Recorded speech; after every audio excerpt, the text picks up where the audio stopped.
48 hours. That's how long it took for me to fall in love with this city. Cincinnati is this unexpectedly colorful, beautiful, lively place, packed with good food, good people, good art, good music, and incredibly underrated urbanism. In fact, I'd go so far as to say that this city is America's most underrated big city.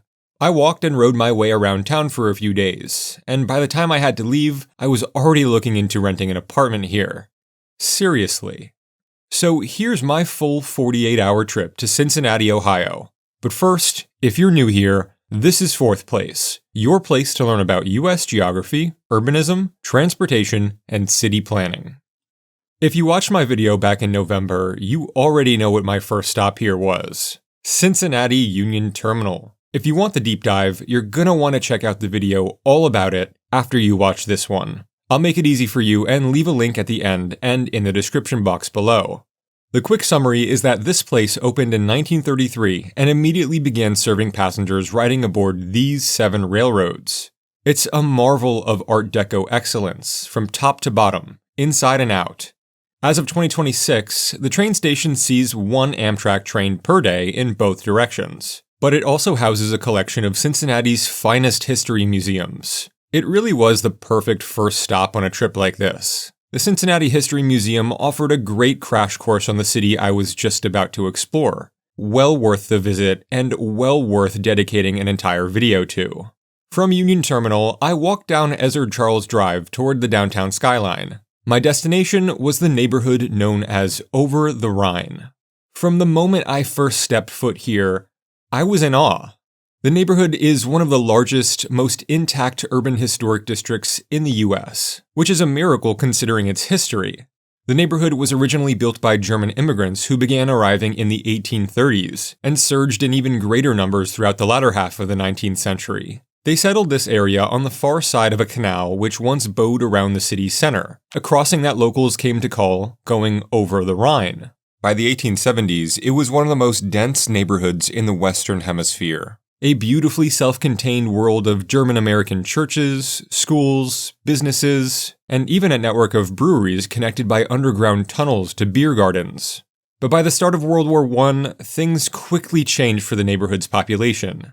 Anti-German hysteria drove families to flee the neighborhood, abandoning the very places they built from nothing. By the 1920s, Over the Rhine was an abandoned slumland. What had previously been a thriving urban community was suddenly hollowed out and left to decay. Throughout the latter half of the 20th century, the neighborhood became majority African American, continuing to decline and become one of the most dangerous neighborhoods in America by 2009. This neighborhood probably shouldn't even exist today. It was almost entirely bulldozed to make way for a massive public housing project in the 1940s.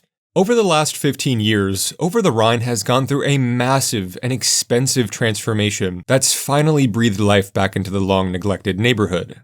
The collection of snapshots you're seeing on your screen now were only taken within the last decade or so. These scenes of decay, violence, and economic decline are almost unrecognizable today. Only recently has Over the Rhine grown into a place that's clean, orderly, and economically vibrant. Independent bookstores, coffee shops, co-ops, bars, restaurants, artisan stores, and local businesses now line the streets of Vine, Race, Main, Walnut, and Elm. A streetcar loop was completed here in 2016, offering free rides throughout Over the Rhine, downtown, and the riverfront. The neighborhood is one of the most independent places I've ever come across within an urban core. Not a single Starbucks in sight. Just one small business after another, all finally able to occupy these colorful Greek Revival and Italianate structures after years and years of abandonment. I really can't talk highly enough about what's gone on here. The neighborhood is just such a breath of fresh air. But all of this change didn't happen overnight, of course. The driving force behind Over the Rhine's rapid revitalization is the Cincinnati Center City Development Corporation, better known as 3CDC. It's a private nonprofit created in 2003 by then-Mayor Charlie Luckin, following recommendations from a local economic development task force. Throughout the 2010s and 2020s, 3CDC has invested over $500 million into methodically restoring one of America's most dangerous and neglected urban core neighborhoods into a full-on new urban renaissance. The nonprofit has been able to restore nearly 200 buildings here and build dozens more, filling in the gaps with beautiful, mixed-use new urbanism and density. However, those efforts haven't been without controversy. The Cincinnati Board of Housing Appeals has accused 3CDC of demolition by neglect on more than one occasion. Some activists have labeled 3CDC as racist or just straight up evil. Evil? Really? Ask anyone in the city that wasn't a convict or a drug dealer in the 2000s, and they'd probably tell you that there wasn't a more menacing community in the state. If 3CDC is evil, what is that? The way I see it, 3CDC is only helping the population that lives here.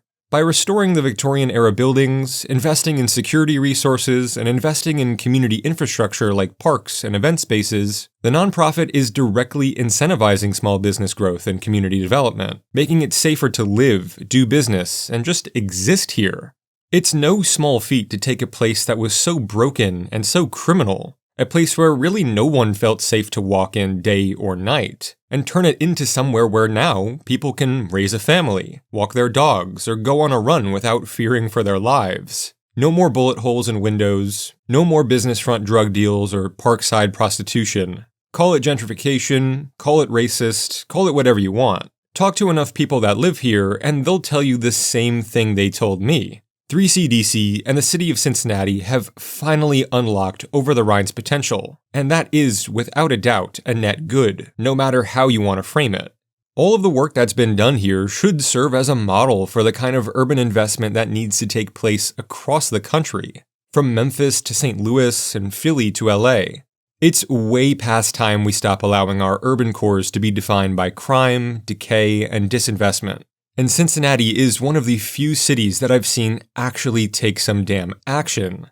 Aside from the main commercial corridors that I've shown you so far, there's still so much more to Over the Rhine's renaissance that I need to talk about. Next up is Washington Park. Originally a Presbyterian and Episcopal cemetery in Over the Rhine, the site was purchased by the city of Cincinnati in the 1850s and redeveloped to host the Centennial Exposition of the Ohio Valley and Central States in 1888. Today, it's one of the finest urban parks I've ever come across. 3CDC cleaned the park up, built water fountains for kids and dogs to play around in, built a performance stage and a subterranean parking deck, and 3CDC continues to employ members of the community to work around the clock to maintain the green space. It's immaculately kept. There's almost an Oglethorpean quality to it, a park designed to be a place of connection and community within the urban core. And it's just beautifully framed by the townhomes, apartments, churches, and event centers that border it on all sides. It's the kind of green space I'd like to see replicated over and over and over. The perfect place for a picnic on a sunny day, an artisan market in the spring, a concert in the summer, or just somewhere to hang out and enjoy the views. Towering over the park's western edge is the Cincinnati Music Hall, a mammoth and quite rare example of Venetian Gothic architecture that opened in 1878. Today, it's home to the Cincinnati Ballet, Symphony Orchestra, Pops Orchestra, Opera, and May Festival Chorus. Scattered throughout the neighborhood, you can find these massive street murals decorating the entire facades of these severed brick buildings. What I found here was some of the most impressive street art I have ever seen. Sure, you see murals all over the place these days, but what Cincinnati is doing here is clearly something special. All of this art is thanks to Cincinnati's public arts program, Artworks, which employs teen, young adult, and professional artists to breathe life back into all of these old brick walls all over the urban core. I've always said that our cities could benefit from a lot more color after being paved over with concrete, glass, and asphalt throughout the last 70 years or so. But nowhere in Over the Rhine is more colorful than Findlay Market.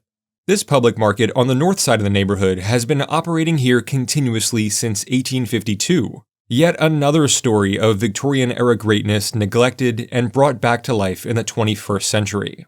In 2004, the city of Cincinnati completed a $16 million renovation of the market, restoring it to what is now the economic center of activity in Over the Rhine. The market itself is just so damn charming, with vendors inside and out selling local goods and produce. The market is also surrounded by even more revitalized mixed-use urbanism. At first, I couldn't even decide if I wanted to grab lunch inside the market or around it. Hell, why not both? I could have spent all day exploring this neighborhood, walking around the park, patronizing the small businesses, admiring the public art and architecture, but eventually I had to pull myself away. And look, is it perfect? No. No place is. But there's no doubt that Over the Rhine is headed in the right direction. From here, I decided to catch the Cincinnati streetcar down to its southernmost stop at 2nd Avenue and Walnut Street, which would eventually put me right in front of the Ohio River. I guess I should take this time to tell you a little bit about this mode of public transportation.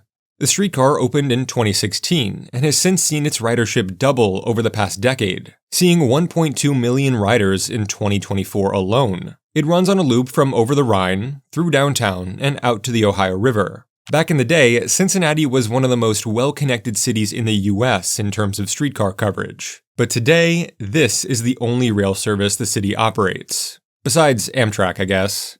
I found the streetcar to be timely, clean, safe, and pretty fast too. Oh, and completely free, by the way. I think I mentioned that earlier.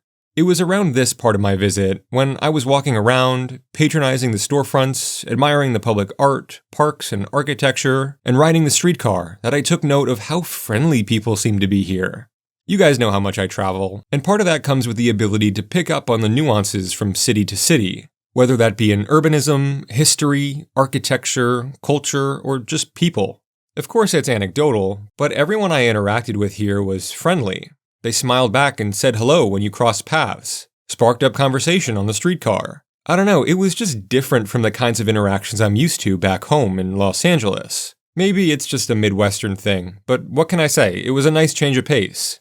So after a short ride on the streetcar, I arrived at my stop, and walked through some stadium-adjacent new urbanism down towards the riverfront. It's really nothing you haven't seen already in cities across the US. Mixed-use development flanked by some pro sports stadiums. Paycor Stadium to the west, where the Cincinnati Bengals play, and the Great American Ballpark to the east, where the Cincinnati Reds play. Maybe I'm a little bit jaded, but this development pattern just doesn't really excite me like it used to. I mean, yeah, the land use is a lot better than what had historically been here, a swath of underused industrial infrastructure and surface lot, but still, this is what I like to call booby trap urbanism. You're already spending a ton of money to see your favorite sports teams, so why not spend some more money on some overpriced food and drink?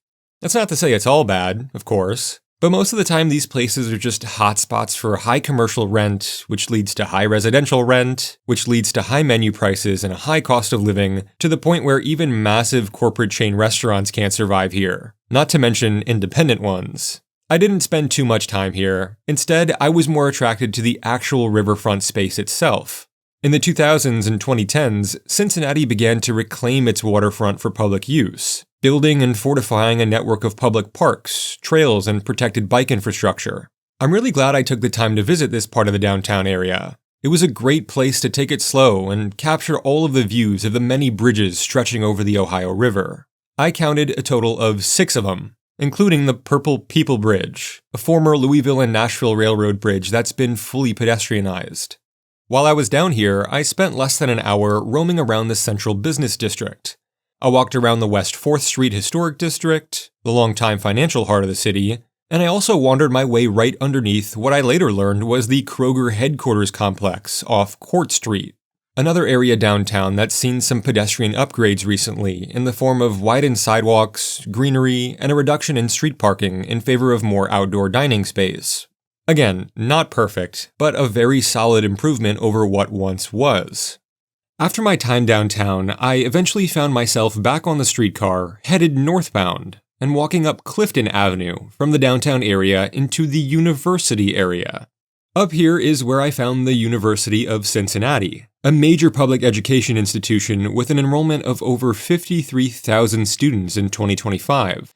The campus is visually striking, a near-perfect square packed with a mix of high-density student housing, recreation, and academic buildings, but also a surprising amount of beautiful open pasture within the campus's many quads and green spaces. It's extremely walkable, definitely not one of those generic, sprawling mid-century college campuses you see all over the country these days. My favorite part of this campus was its most unique feature. Right in the center of campus lives this massive Division I college football stadium, Nippert Stadium. Typically, these things are relegated to an athletic complex on the outskirts of campus, surrounded by a sea of parking. But not here. College football was first played on this site back in the late 1800s, and slowly but surely throughout the 1900s, the field grew larger and larger, and the campus simultaneously developed around it. It's just awesome that this land was never redeveloped, because today it gives the campus such a fun atmosphere, even when it's not game day. It's the kind of organic, sports-oriented urbanism that was made famous by Wrigley Field and Fenway Park. Who knew a football stadium could function as a third place and study hall and lunchroom during off-peak hours? Of course, it always helps when it's beautiful outside. On this day, it was maybe 67 degrees out and sunny, not a cloud in the sky. I mean, why wouldn't you want to spend time here? Now, the urbanism around the campus was a bit of a mixed bag, per usual. There's some really solid off-campus urbanism here along Calhoun Street. 5/1s loaded with off-campus dining options. You can tell it was much less built up not too long ago, with remnants of gas stations and vacant lots remaining underdeveloped beside the new urbanism. But I did find some pretty neat adaptive reuse here too, for what it's worth. Over here in the neighborhood of Coreyville, just east of the campus, I was sort of confused by what I found here. The main commercial corridor of Short Vine Street was lined with beautiful Victorian architecture, but you could tell that there was something off in the air. It was only after the fact, when I researched this place, that I found some answers. Apparently, especially at night, this area is the most dangerous place to be in the entire city. So much so that the city has issued a curfew from 9 p.m. to 5 a.m. for anyone under 18. A measure the city had to implement after a deadly shooting took place here on Halloween night 2025. Violent crime alone rose 26% between 2024 and 2025, and 30% within the last 3 years. Thankfully, the neighborhood of Clifton, directly north of campus, offers students some off-campus respite. This area developed in large part around the expansion of the city's streetcar network in the late 1800s, and astonishingly still retains so much of that turn-of-the-century character, even if the car did have its say in some ways throughout the interwar and post-war period. If you're curious to know what the neighborhood looked and felt like during its height in popularity, look no further than the plaques plastered along the sidewalks. Along Ludlow Avenue, the neighborhood developed this textured urban fabric. A corridor lined with apartments, local shops, restaurants, and a historic theater, all illuminated by these unique and still functional gaslights. These lamps are the neighborhood's most prized possession. So much so that the city designated most of the neighborhood as the Gaslight Historic District.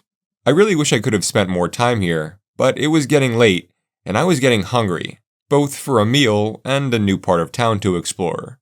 I put my directions into a nearby food hall, but when I arrived, I discovered that this was no ordinary food hall. This is Factory 52. When the site was first built out between 1900 and 1922, it served as a manufacturing plant for the United States Playing Card Company, the largest manufacturer of playing cards in the world. By 2009, the site was abandoned, but ultimately saved from demolition by local development firm PLK Communities, who salvaged the card factory's main components and reworked them into their new mixed-use community master plan. The project saved the lunchroom building, which is now the food hall, the North Factory Addition, which was converted into housing, office, and retail space, the bell and clock tower, and the original smokestack. You just have to love the creativity here. The playground with giant playing cards, the restoration and reuse of the food hall, the preservation of the historic masonry, the central park, and it's a popular place too. When I was here, everybody was gathered around the big screen to watch the Bengals take on the Packers. You just don't get this where I'm from in Los Angeles. Does it get any more Midwestern than this? And by the way, what you're seeing here is just phase 1. In the near future, most of this surface lot will give way to even more housing, retail, and community space. They've even preserved a small section of the card company's abandoned office building as a centerpiece for the townhome section of the community. Very impressive and wildly creative. My second full day was sadly my last in Cincinnati. But after such a solid first day, I set out to do and see as much as possible. I began the day by exploring a region of the city called Price Hill. It's a collection of 3 distinct neighborhoods located in and around the bluffs directly west of the downtown area. There's West Price Hill, East Price Hill, and Lower Price Hill. I got my morning coffee here inside this really cool looking building in East Price Hill. It was good, but what I really came here for was by the edge of the cliff. See, this small patch of grass was once the upper terminus of the Price Hill Incline, a 350-foot funicular system built here in 1874 to move residents to and from the neighborhood and lower Price Hill below. Today, there's no incline, sadly. Just some spectacular views of the city out in the distance. Afterwards, I spent some more time walking around East Price Hill. When it was first settled, it was a relatively sparse area of the city, but following the completion of the incline, it exploded in growth, with the demographics shifting to a heavily Irish and German Catholic immigrant population. They built the Italian row homes and German vernacular cottages up here and worked in the factories and warehouses down below. The Price Hill area experienced that similar rise and fall during the 20th century. It struggled long and hard with crime and decay, again until very recently. As this area is a mainly residential part of town, the revitalization here looks a lot different than it does in over the Rhine, with public programs focusing on transforming vacant, blighted properties into livable, affordable homes. New businesses are popping up, albeit rather slowly, but as far as I could research and document, life around here is much safer and more peaceful than it had been historically. Lower Price Hill was noticeably more rough around the edges. It was a bit more run down, especially along 8th Street, where once upon a time, this was a thriving community main street. It's pretty empty around here. Many of the old structures have decayed or collapsed entirely, and neither much infill or even adaptive reuse has taken place yet. But hey, at least the community cat was a sweetheart. After Price Hill, I made my way uptown to the first of 3 streetcar suburbs I'd visit to finish out my time in Cincinnati. This one, the neighborhood of Northside, was my favorite. It's an old neighborhood, originally settled as Cumminsville by European immigrants in the 1810s, before Cincinnati annexed it in 1873. It mostly developed along a streetcar corridor that ran up Ludlow Avenue and onward to Hamilton Avenue. Today's urban fabric is a mix of the old and the new, creating this grungy yet charmingly lived-in feeling community. In fact, within the Northside Neighborhood lies the Hofner Historic District, a collection of 12 buildings designated as particularly distinct in their contribution to Cincinnati's architectural history for their demonstrations of German cultural influence. Some of my favorite urbanism here includes the Hofner Freemason Lodge, built back in 1885, and these 6 small private residences on Moline Court. I called these the Painted Ladies of Cincinnati. The neighborhood used to be very industrial, like the rest of the city, housing lumber yards and metal manufacturers, but today, it's Cincinnati's hipster hangout. There's a major arts and music scene here. It reminds me a lot of the Fremont area in Seattle, both in structure and in character. In recent years, the neighborhood has welcomed in a ton of new infill and redevelopment. There's a great urban fabric at the neighborhood's 5 Points intersection, where a gas station has been redeveloped into apartments, and former industrial warehouse and parking space has been redeveloped into new housing too. Wandering further down Blue Rock Street, I discovered the Northside Transit Center, a major bus hub for the city serving 8 routes. And next door, another great find. Even more adaptive reuse, and something you've seen before on this channel if you're a longtime viewer. Industrial remnants of the American Can Company. I've been finding these all over the country lately, most recently when I explored Montgomery Park in Portland, Oregon. I also recently stumbled upon this American Can Company factory turned lofts in San Francisco's Warehouse District.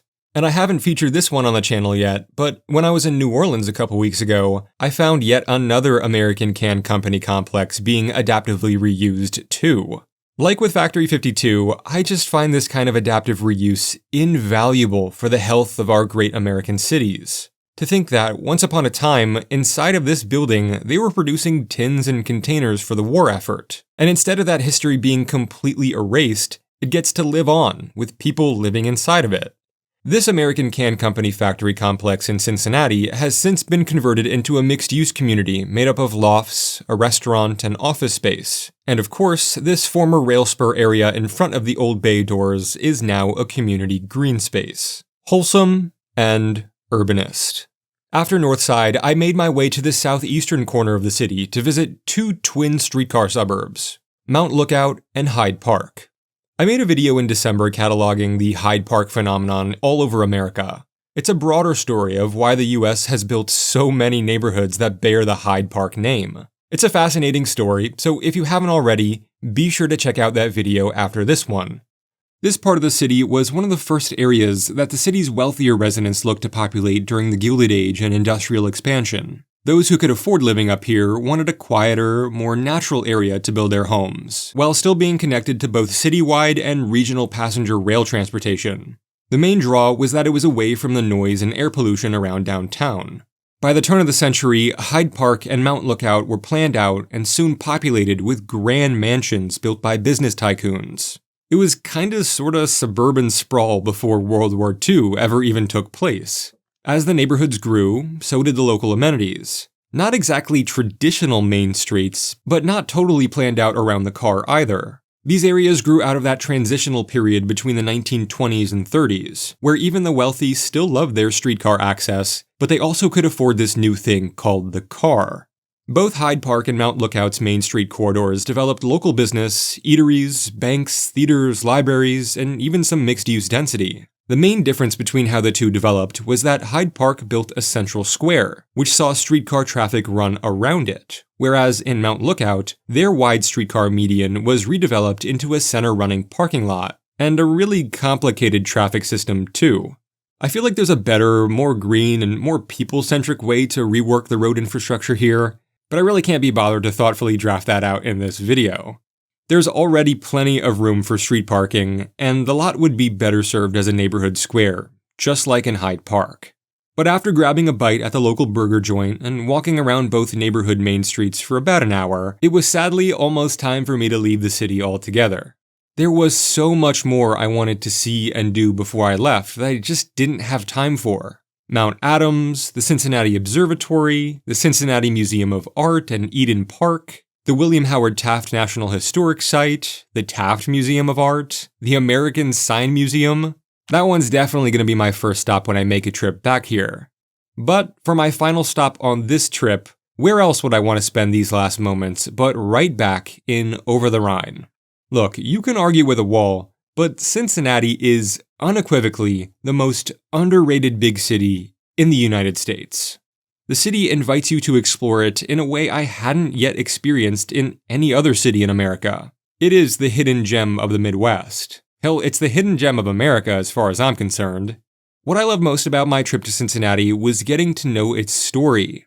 Cincinnati was the 8th most populous city in America in the 1830s, and the 6th throughout the 1840s and 1850s. It's most unique in that it experienced its explosive industrial growth way earlier than any other city along the Rust Belt or in the Midwest. It was Chicago or Detroit before the two had ever even made a name for themselves. But as quickly as it rose, it fell even faster, which makes its rebirth and resurgence just that much more miraculous.